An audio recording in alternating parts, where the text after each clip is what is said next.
everyone, Flora here, and today I'm coming to you from Spain. I'm visiting our Red Kite's reintroduction project. I'm here with the AMUS team. They are back there actually preparing one of the kites. So the kites are behind me in the aviary, and they've already been GPS tagged and they've been wing tagged and also got the ring tag. And they have already been waiting here in the aviary for about 10 days, and we will be releasing them very shortly. Since 2022, we've been supporting this red kite's reintroduction project, which aims to boost the population of red kites in the southwest of Spain. Every year since then, we have been releasing 32 kites in this general area. And in 2023, sadly, we had very high rates of mortality. So many of the kites were killed or died shortly after being released. They didn't survive the first year, which is the most critical year for their survival.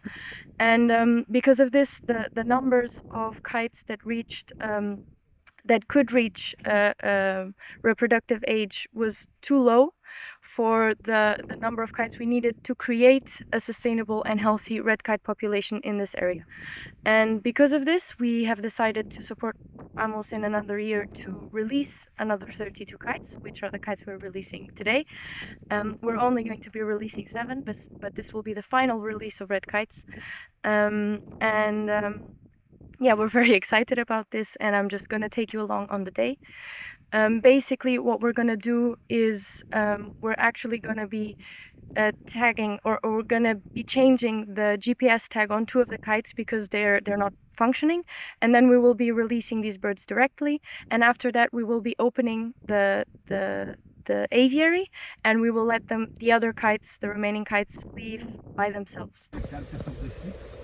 Goat is forbidden, but they can bring the goat to the feeding station. The red kite populations in this area, they have been declining over the last few decades for many reasons. And one of those reasons is actually the electrocution by power lines and also collision with power lines. It's actually the second largest cause of death for red kites and other raptors. And so besides reintroducing red kites into this area of southwest Spain, AMUS has also been working to reduce the risks of these other causes of death. So here we have an example of the collaboration with the electric company Endesa in Spain. That this company is also co-founder of the LIFE project, and we spoke to them to try to correct the problem of power line in the area where have been releasing the red kite. The total area in which we have been working with them in Badajoz is around 250,000 hectares, the area in which we have been working.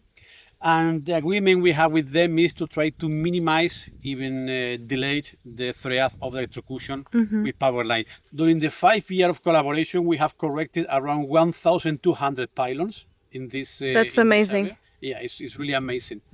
And in this case, apparently this pylon design is not the more dangerous because all the wires are in the lower part. But birds released last year in 2024 loved to be perched here. Yeah. So we sent pictures to the electric company to say, hey, the red kite are using the pylon, and they were completely shocked. We have to correct. Even this pylon is not the more dangerous. So, but they really cool. Correct them, and the correction is, if you see this reddish orange part at the top, is the silicone or plastic part that cover all the metal part and the wire, so avoid electrocution. In addition, they add one perch at the top of the pylon. So this is not the pylon. This angle you have is a piece that they added to try to separate the distance or to increase the distance in between the pylon and the birds. And in addition, to avoid any collision, they use these flags. Yeah. To try to avoid the collision, so these are easier for the bird to detect, so avoid and fly over and down. So this line is absolutely safe for birds, and they still using this pylon as perch to search for food or to be only resting. Yeah. And for us, it was one of the more amazing results of the project, because with the cost was paid mainly by the electric company. Yeah.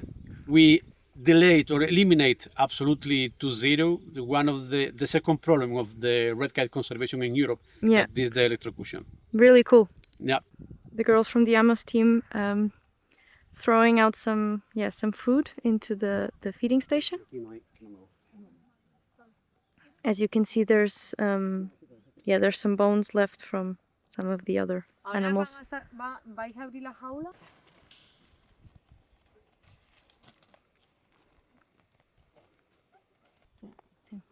So you're changing the GPS tag because the one that you had put initially was broken? Yeah, one of the optional advantage we have to keep the animals some days here is also to test the GPS. Okay. So in this case, of the 8 GPS we have there, we have that the 2 of them were not send the information properly. Okay. And we prefer to change and repair the unit that are not working well, and change by new unit that we have testing activity in the office that are working. Okay. Yeah, it makes sense. Of course, you need the GPS to work for us to be able to track the birds. Yeah, because after release, it's not possible to recapture it. Yeah. Change the GPS.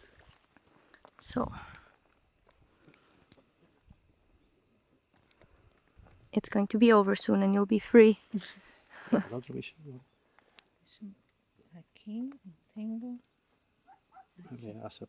So we are going to release this bird directly to the wild. It's not the normal way in which we do. We do a soft release, but because we took this bird to 10 GPS and we are going to release the other along the next hour. We are not going to come back again to the aviary and disturb again. So we are going to release this. Don't used to be the normal way in our project. Sometimes when we rehabilitate red kite in the rescue center, we release in this way. Okay. But it's not the normal way in which we do for the reinforcement. Yeah. But, this is an exception because we have to recatch to change the GPS. Yeah. Okay. Yeah. Very cool. I'm very excited to see the other ones leave the aviary. And I get to release this one. Yes. Okay, let's go. Okay. So we have already opened the door of the aviary, and we are currently waiting for the kites to leave. This can sometimes take quite a while because they're unsure. They've been in the aviary for a while, so they're used to the space. Last week it took some hours for the first one to leave. So yeah, now we have to be patient. But eventually they will leave.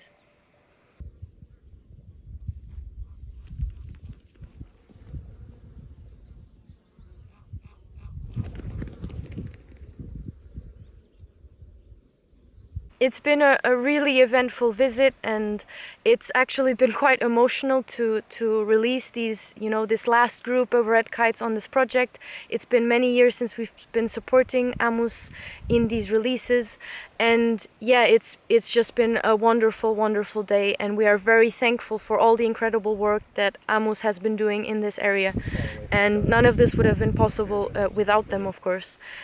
It's also crazy to think that the first kites released on this project back in 2022 are only now, this year, reaching sexual maturity, which means that they will hopefully start breeding very soon. And yeah, the kites that we released this year, they won't reach sexual maturity for another 3 years. So it will only be then that we know how these red kite releases will actually have impacted the red kite population in the southwest of Spain. So now what we're going to do is we're going to very closely monitor these birds, and we're going to follow them and make sure that we study them and understand if they are reproducing, if they are staying in the area, if they are moving out. And it will only be over the next few years that we will be able to collect this data.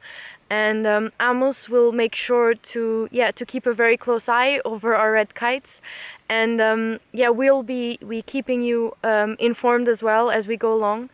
But it has definitely been a very emotional day, and it's been an incredible project so far, and we look forward to seeing how the red kites do now out in nature, fending for themselves without being fed and taken care of by us. I think they truly enjoyed being fed and spoiled by the AMUS team.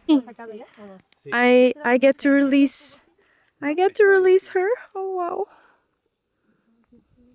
She's beautiful. Es más bonita, la acabamos de ver, esta más bonita. Es que no la tengo yo aquí. Aquí. Ah, vale. Es mesmo. Wow. Espera, déjala aquí, que yo la vea bien. Deja la basurilla. Flora, just tell us, you are going to release the last red kite in the Eurokite project. Yeah. So let us know you want to speak to your followers. Yeah, this is quite emotional. I'm a bit nervous, I'm not gonna lie. But thank you for giving me the honors of releasing this kite. Okay, let's go. So just tell 1, 2, 3 and release. Okay. And I can just throw it into the air. Yeah. Okay. You will fly, right? Okay. Oh! Ah.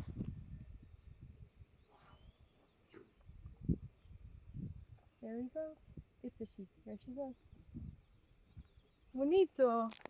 And on that positive note, I'd just like to say thank you for watching this video, and if you are a Mossy Earth member, thank you for supporting Mossy Earth and supporting these kinds of projects. None of this would be possible without you, so we are very grateful for your contributions. And if you are not yet a member, but you did enjoy watching this video, maybe you will consider becoming one, and you can check out our website to learn more about how to become a member. And yeah, thanks for watching. I hope to see you next time. Cheers!